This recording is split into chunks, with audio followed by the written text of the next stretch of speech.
जगत में कोई ना परमानेंट। इस जगत में परमानेंट कोई नहीं है, सबको जाना है। तेल चमेली चंदन साबुन, चमेली का तेल लगाओ, चंदन का साबुन लगाओ। तेल चमेली चंदन साबुन, चाहे लगा लो सेंट, जगत में कोई ना परमानेंट। जगत में कोई ना परमानेंट, जगत में कोई ना परमानेंट।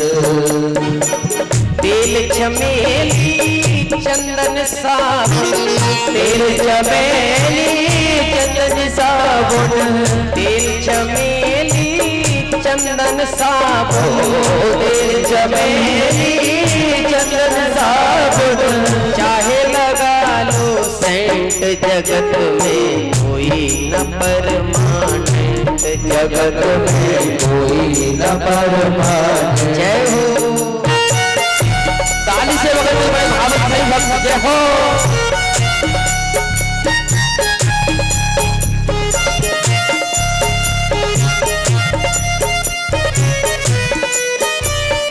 श्री हरि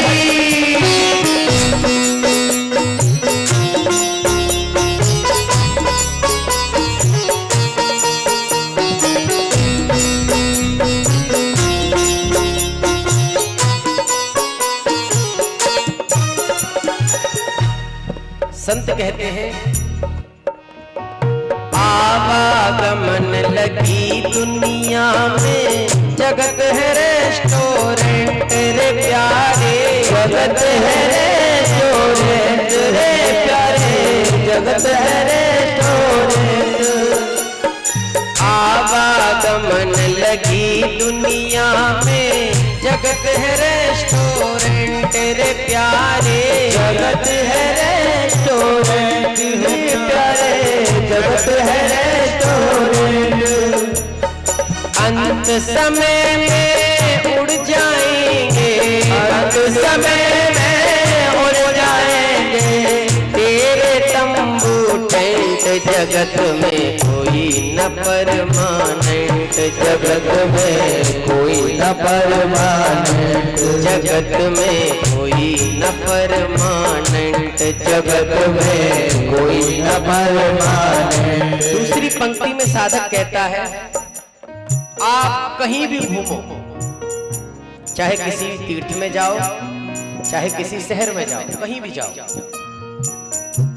पर भगवान का नाम जरूर अपनी जिह्वा पर रखना, तो कल्याण हो जाएगा। नहीं, तीर्थ में जाने पर भी आपका कल्याण नहीं है यदि जिह्वा पर भगवान का नाम नहीं है तो।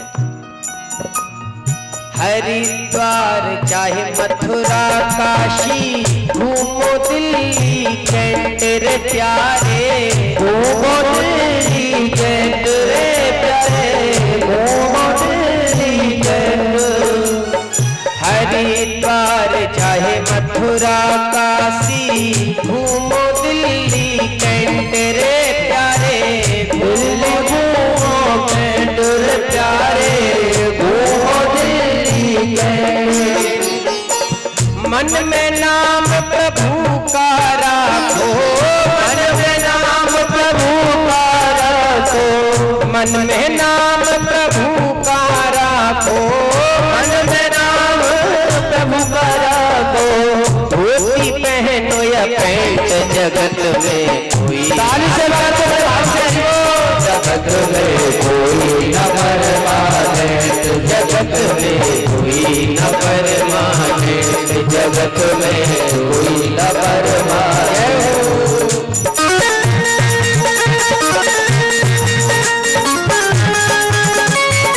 श्री हरि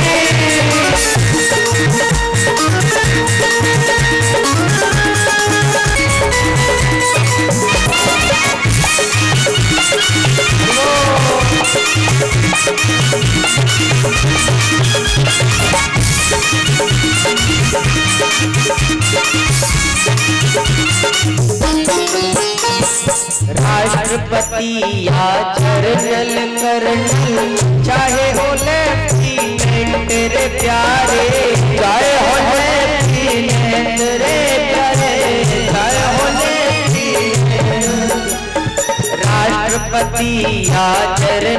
कर्नल चाहे हो लेफ्टिनेंट तेरे प्यारे, चाहे हो लेफ्टिनेंट तेरे प्यारे, चाहे हो लेफ्टिनेंट। ये काल सभी को खा जाएगा, काल सभी को खा जाएगा, काल सभी को खा जाएगा, काल सभी को खा जाएगा। लेडीज हो या जेंट्स जगत में कोई न परमानेंट, जगत में कोई न परमानेंट, जगत में कोई न परमानेंट, जगत में कोई न परमानेंट। तेल चमेली चंदन साबुन, तेल चमेली चंदन साबुन, चाहे लगा लो सेंट, जगत में कोई न परमानेंट, जगत में कोई न परमानेंट, जगत में कोई न परमानेंट, जगत में कोई न परमानेंट, जगत में कोई न परमानेंट, जगत में कोई न परमानेंट, जगत में कोई न परमानेंट।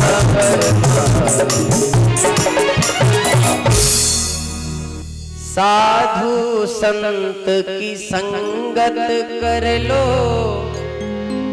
ये सच्ची गवर्नमेंट रे प्यारे, ये सच्ची गवर्नमेंट। लाल सिंह कहे इस दफ्तर से, लाल सिंह कहे इस दफ्तर से, मत होना अबसेंट, जगत में कोई न परमानेंट। इस जगत में परमानेंट की सीट किसी को नहीं मिली, सबको जाना है। सुखदेव जी ने कहा राजन तुमने बड़ा सुंदर प्रश्न किया है, क्योंकि जगत में यदि कल्याण चाहिए तो केवल एक उपाय है, भगवान का नाम। और आदि और अंत सुधारने के लिए एक बड़ा सुंदर न्याय बताया संतों ने। मीमांसा में एक न्याय है, दहली दीपन न्याय। दहली दीपन न्याय का अर्थ है कि जिस प्रकार यदि आप एक दीपक को कमरे के अंदर रखोगे तो दीपक केवल कमरे के अंदर ही उजाला करेगा। आप दीपक को कमरे के बाहर रखोगे तो दीपक कमरे के बाहर उजाला करेगा। लेकिन यदि आप उस दीपक को दहली पर रखोगे तो वो अंदर और बाहर दोनों तरफ उजाला देगा। इसी बात को गोस्वामी जी अपने शब्दों में कहते हैं कि राम नाम मणि दीप धरु, जी हते हरि द्वार, तुलसी भीतर बाहिर हो, जो चाहसी उजियार। भगवान के नाम रूपी दीपक को आप अपनी जीव रूपी दहली पर स्थापित करो तो आपके आंतरिक शुद्धि भी होगी और बाहरी शुद्धि भी हो जाएगी। यही जानना भागवत है। हम ये जाने कि हम भगवान को कैसे पाएं, यही तो भागवत है। एकेन मृतपिंडेन एकेन विज्ञानेन सर्व विज्ञातम भवति।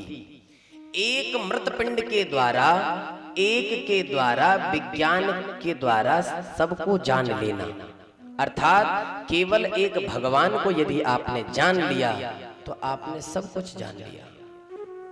और यदि आपने भगवान को नहीं जाना तो आपने कुछ नहीं जाना। आप कुछ नहीं जानते, समझ लो। सुखदेव जी ने कहा राजन तुमने बड़ा सुंदर प्रश्न किया है, धन्य है आप। और सुखदेव जी ने कथा शुरू करी कि राजन, जीव का आधा जीवन जो है वो रात को सोने में गुजर जाता है, निद्रया ह्रियते नक्तम व्यवायेन चवावयः दिवाचार्थे हया राजन कुटुंब भरणेन वा। राजन, व्यक्ति की जो रात है वो तो सोने में गुजर जाती है, और बचा दिन तो चा अर्थे हया राजन, धन कमाने में और कुटुंब का भरण पोषण करने में दिन चला जाता है। भूल गया राग रंग, भूल गया खजड़ी, तीन चीज याद रहा, नून तेल लकड़ी। यही याद रहता है। घर में नमक खत्म है, घर में तेल नहीं है, लकड़ी की व्यवस्था करनी है। दिवाचार्थे हया राजन कुटुंब भरणेन वा।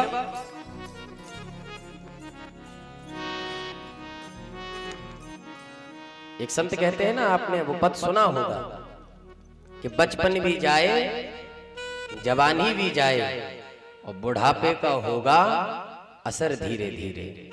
चली जा रही है उम्र धीरे धीरे, उम्र तो चली जा रही है। क्या किया जाए? आज से ही भगवान के चरणों में मन लगा लिया जाए।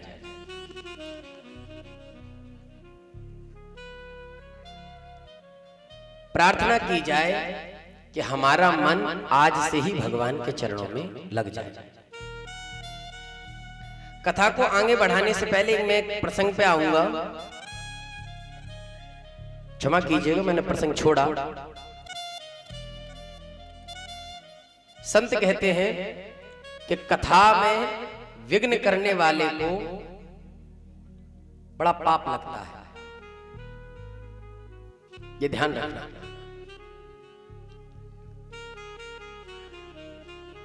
लवकुश जी जिस समय भगवान की कथा नैमिषारण्य में सुना रहे थे, तो उस समय राम जी उच्च आसन पर बैठे थे और लवकुश जी नीचे बैठे हुए थे।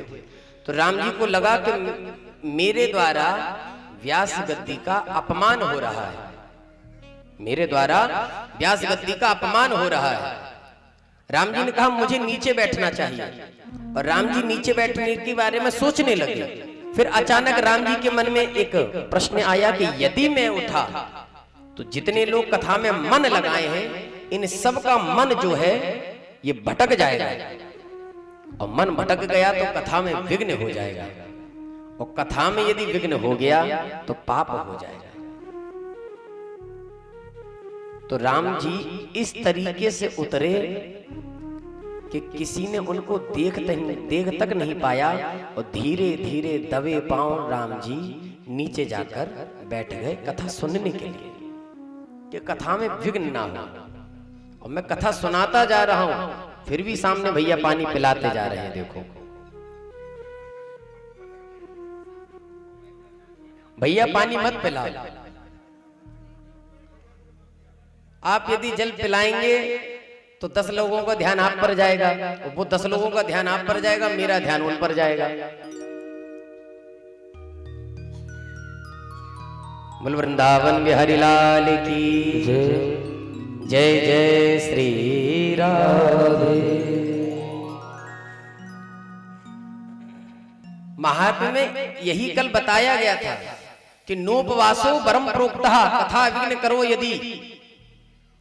यदि उपवास भी आपकी कथा में विघ्न कराता है तो वो उपवास भी श्रेष्ठ नहीं है, वो व्रत भी श्रेष्ठ